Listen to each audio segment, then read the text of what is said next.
प्यारा श्रोताजनों नमस्कार। प्रवचनની શરૂઆત બુદ્ધ ભગવાન મિત્ર બાબતમાં જે વાત કરવા માગે છે એ વાતથી આપણે ચર્ચા ચાલુ કરીએ। बुद्ध कहे छे किसी जंगली जानवर की अपेक्षा एक कपटी और दुष्ट मित्र से ज़्यादा डरना चाहिए। जंगली जानवर की अपेक्षा एक कपटी और दुष्ट मित्र से ज़्यादा डरना चाहिए। जानवर तो बस आपके शरीर को नुकसान पहुंचा सकता है, जानवर तो आपके शरीर को नुकसान पहुंचा सकता है, पर एक बुरा मित्र, एक दुष्ट मित्र, एक खराब मित्र आपकी बुद्धि को नुकसान पहुंचाता है। बुद्ध ना आ वाक्य में बहु गंभीरता रहेली है। एमणे पण केवी दोस्ती करवी जोईए एना पर भार मूक्यो छे। दुष्ट मित्रोनी साथे रहवा करता जंगली जानवरोनी साथे रहेवुं सारूं एम कहे छे। आ दाखला रूप छे कि जंगली जानवर छे कम से कम अपना शरीर ने नुकसान पहुँचाड़े, पण खराब मित्र छे, दुष्ट मित्र छे ए अपनी बुद्धि ने नुकसान पहुँचाड़े। एटले ए एम कहेवा मागे के शरीर करता पण बुद्धिनो महत्व बहु छे। अपना मन में जे संस्कारों बेसी जाए ए संस्कारों बहु अगत्यना रहेला छे।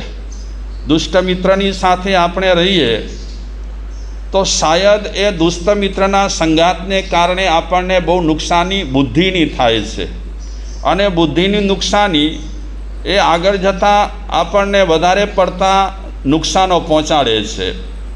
कबीरजी कहे छे, बहु सरस मजानी वात करे छे कबीरजी, गिरिये पर्वत शिखर ते, गिरिये पर्वत शिखर ते, परिये धरनी मझार, परिये धरनी मझार, मूर्ख मित्र न कीजिए, मूर्ख मित्र न कीजिए, बूढ़ो काली धार, बूढ़ो काली धार।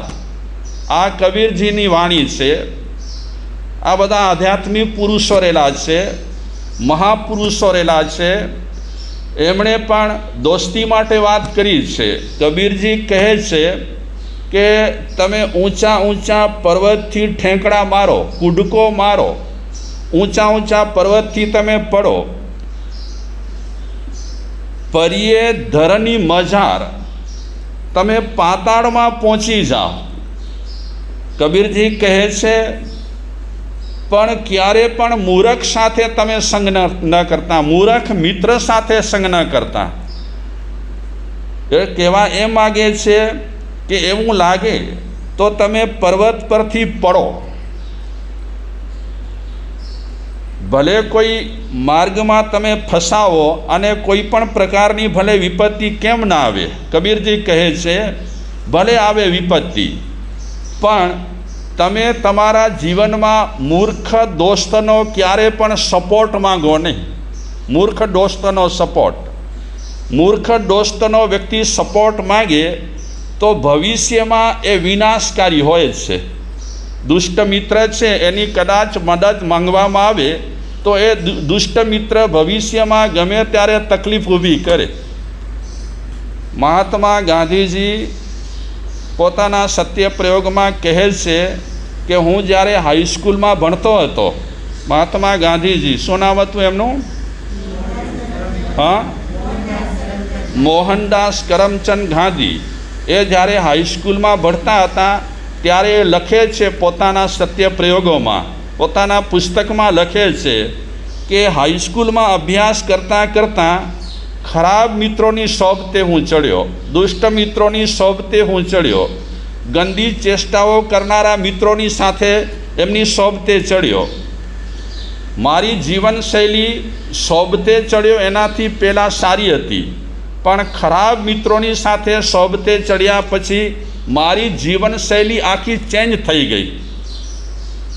સરસ મજાના મિત્રો મળે તો આપણી ખરાબ જીવનશૈલી હોય ને, સારા મિત્રો આપણને મળે તો આપણી ખરાબ શૈલીને શાયદ ચેન્જ કરી શકે છે.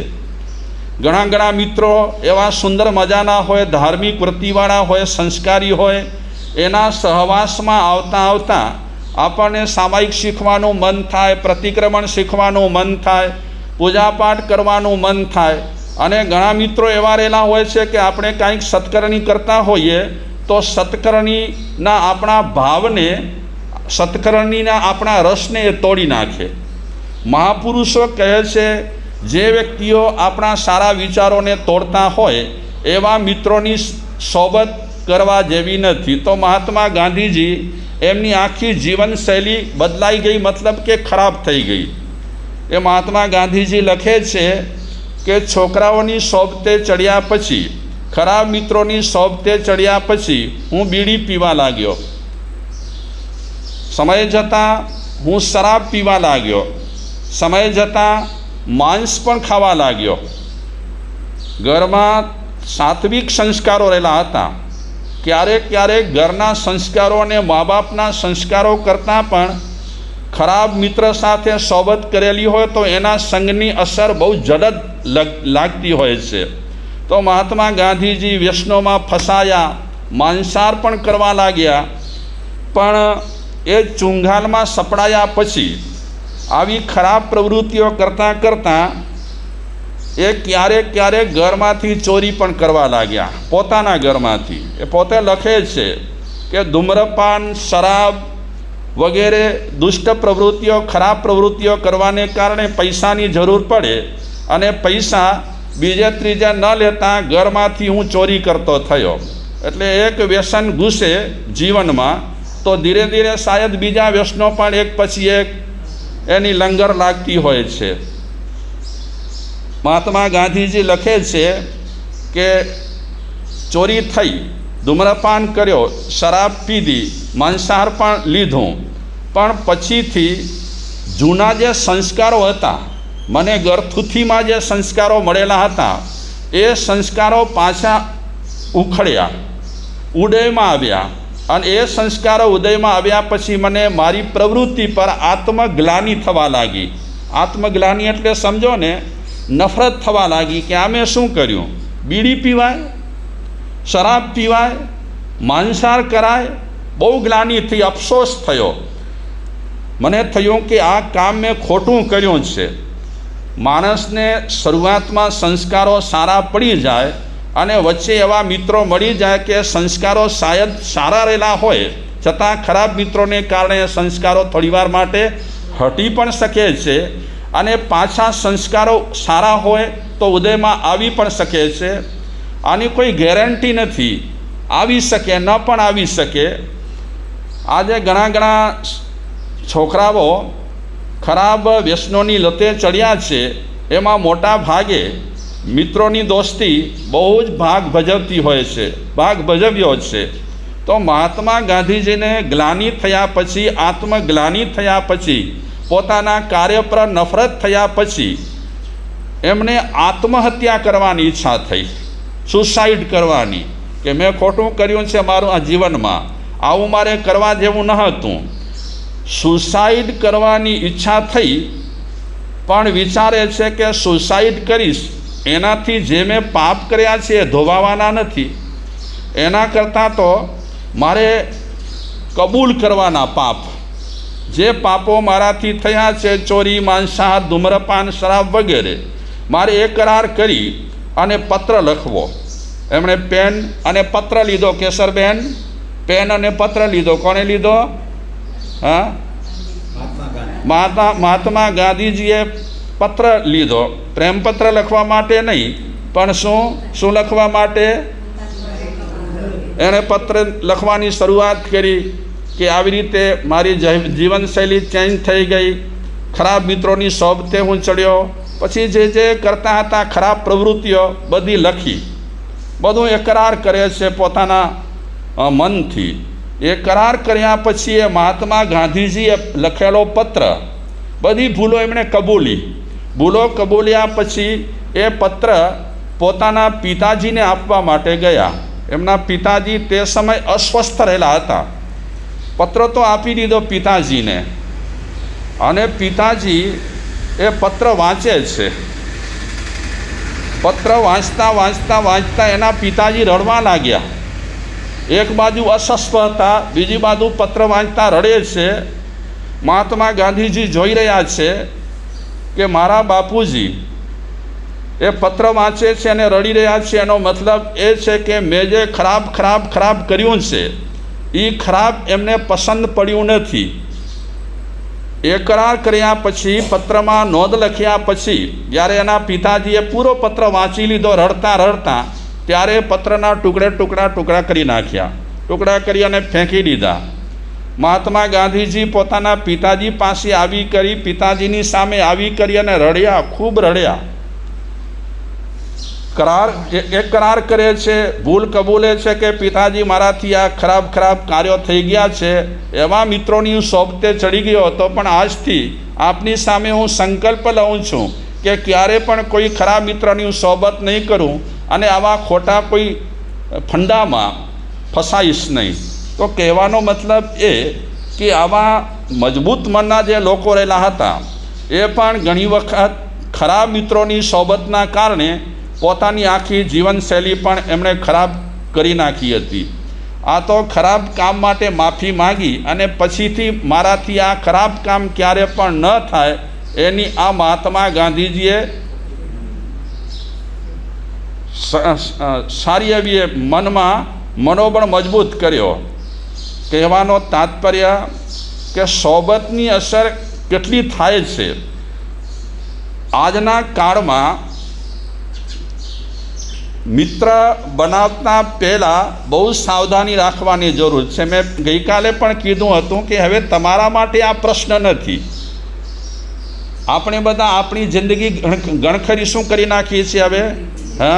આપણે બધા લગભગ હવે કિનારા પર છીએ.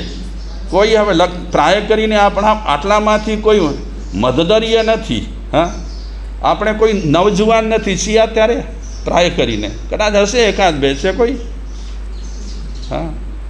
કોઈ નથી.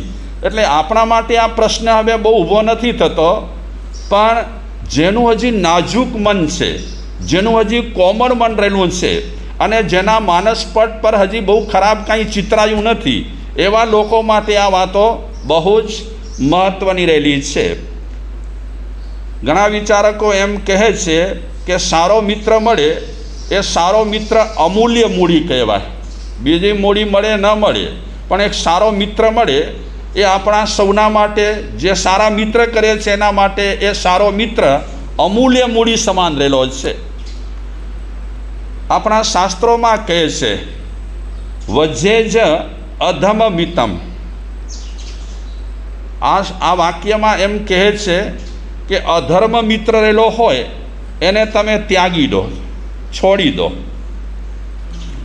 અધમ મિત્ર, ખરાબ મિત્ર, જેને ધર્મ સાથે કાંઈ લાગતું વળગતું ન હોય એવા મિત્રોની ક્યારે પણ સોબત કરવી ન જોઈએ. ઘણા મિત્રો છે એ ધર્મના ક્રિયાકાંડો પર કટાક્ષ કરતા હોય. શાસ્ત્રકારો એમ પણ કહે છે કે ધર્મ ક્રિયા પર કટાક્ષ કરનારા અને ધર્મ ક્રિયામાં સાવ નિરસ રહેનારા એવા લોકો સાથે પણ બહુ દોસ્તી કરવી ન જોઈએ. કારણ કે આજે આપણા સારા ભાવ રહેલા હોય, ભલે ઔપચારિક આપણે ધાર્મિક ક્રિયા કરતા હોઈએ, પણ ઔપચારિક ધાર્મિક ક્રિયાને પણ ઘણા ખરાબ મિત્રો છે તોડી નાખે. એટલે એવા મિત્રોની સોબત કરવાનું પણ શાસ્ત્રકારો ના પાડે છે. થોડા પોઈન્ટ બતાવે છે. આ ખાસ યુવાનો માટે છે, પણ આપણે એને શેર કરી દઈએ. શું કહેવા માગે છે કે ડાન્સ બાર જેવી પ્રવૃત્તિમાં પડ્યા હોય નિંદ્ય પ્રવૃત્તિમાં પડ્યા હોય અને વાસના બહેકાવે એવી વાતો જે કરતા હોય એવા મિત્રોની સાથે દોસ્તી કરવી ન જોઈએ. જેમને ખરાબ પ્રવૃત્તિ પસંદ રહેલી હોય, ડાન્સ બાર ઓ તે વગેરે, આવા મિત્રોની સોબત ન કરવી જોઈએ. નંબર 2, જે મિત્રો વ્યસનની નાગચૂડમાં ફસાયા હોય એવા મિત્રોની પણ સોબત કરવી ન જોઈએ. એક નિયમ રહેલો છે, વ્યસન છોડતા પહેલાં વ્યસનીનો ત્યાગ કરો. તમે વ્યસન છોડશો અને વ્યસનીનો ત્યાગ નહીં કરો તો શાયદ ગમે ત્યારે તમને ફરીને ચેપ લાગી શકે છે. એટલે વ્યસન છોડતા પહેલાં કોને છોડવા જેવો છે? જે વ્યસનની મિત્ર રહેલો હોય એને છોડવા જેવો છે. ત્રીજી વાત કરે છે, કુલ ધર્મ અને સંસ્કારોની જે એસી તેસી કરતો હોય, કુલ ધર્મ સાથે એને કાંઈ લેવા દેવા ન હોય, ધર્મ સાથે એને કાંઈ લેવા દેવા ન હોય, ધર્મના નીતિ નિયમો સાથે એને કાંઈ લેવા દેવા ન હોય એવા મિત્રો સાથે પણ દોસ્તી કરવામાં બહુ મોટામાં મોટા જોખમ રહેલા છે. ઘણા મિત્રો માનતા હોય આ ભાવ મીઠું, પર ભાવ કોણે દીઠું, ખાઓ પીઓ જલસા કરો, હરો ફરો, આ ચોમાસા બોમાસા શું કામના. ઘણા આજે આપણા જૈનોમાં પણ ઘણા લોકો કહે છે આ ચોમાસા બોમાસા કાંઈ નહીં, લોનાવાલા ફરવા જાઓ, ફલાણા ઠેકાણે ફરવા જાઓ, ઢીકડે ઠેકાણે ફરવા જાઓ, બસ ફરો, મોજ મજા કરો. તો શાસ્ત્રકારો કહે છે આવું માનસ જે ધરાવે છે એવા લોકો સાથે પણ તમે બહુ સોબત ન કરો. કારણ કે એવા લોકો સાથે તમે સોબત કરશો તો શાયદ એમના વિચારોની અસર તમારા માનસ પર થઈ શકે છે, પૂરી સંભાવના રહેલી છે. એક અંગ્રેજી વિચારક કહે છે, એમણે પણ મિત્ર બાબતમાં વાત કરી છે કે સારી મિત્રતા ઉત્તમ સ્વાસ્થ્ય સમાન છે. સારી મિત્રતા છે ઉત્તમ સ્વાસ્થ્ય સમાન છે. જે રીતે આપણે સ્વાસ્થ્ય માટે સારું ભોજન લઈએ, સ્વાસ્થ્ય માટે, એ રીતે આપણા મનને સ્વસ્થ રાખવા માટે સારા મિત્રોને રાખવા જોઈએ. આપણા મનને સ્વસ્થ રાખે છે સારા મિત્રોની સોબત, આપણા શરીરને સ્વસ્થ રાખે છે ઉત્તમ ભોજન. તો આટલી બધી વાતો કર્યા પછી આપણને વાત કરવી છે શિવકુમારની. આ શિવકુમારને જે મિત્ર મળ્યો છે, કેવો મળ્યો છે? એકદમ ધાર્મિક. એ વાત મેં નથી કરી. શિવકુમારને બહુ ધાર્મિક જ્ઞાન ન હતું. શિવકુમારને ધાર્મિક જ્ઞાન ન હતું. જ્યારે નાનપણમાં આ ધર્મેશને ધાર્મિક જ્ઞાન પૂરેપૂરું હતું. કારણ કે એ શરૂઆતથી જ, નાનપણથી જ ધર્મ ચર્ચામાં રહેતો હતો.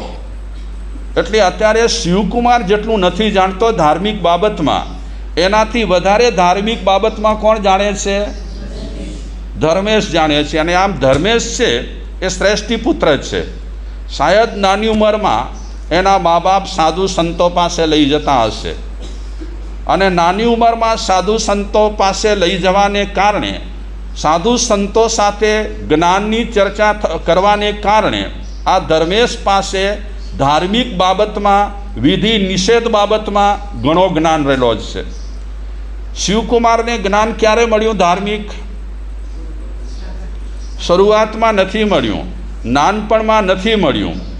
પહેલી વખત એ પહોંચ્યા હતા કોની પાસે? સાગરદત્ત મુનિ પાસે પહોંચ્યા હતા.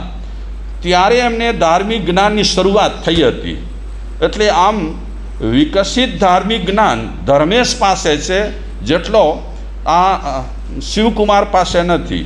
પણ આજે અમલમાં ધર્મેશ જે મૂકી શક્યો છે એનાથી વધારે અમલમાં આ શિવકુમાર મૂકવા માટે તૈયાર થયો છે. કઈ વાત અમલમાં મૂકવા માટે તૈયાર થયો છે?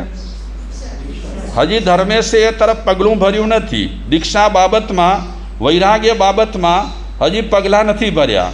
જ્યારે શિવકુમાર વૈરાગ્ય બાબતમાં એણે પગલાં ભર્યા છે ને ફાઇનલ કરી નાખ્યું છે કે મારે દીક્ષા લેવી છે.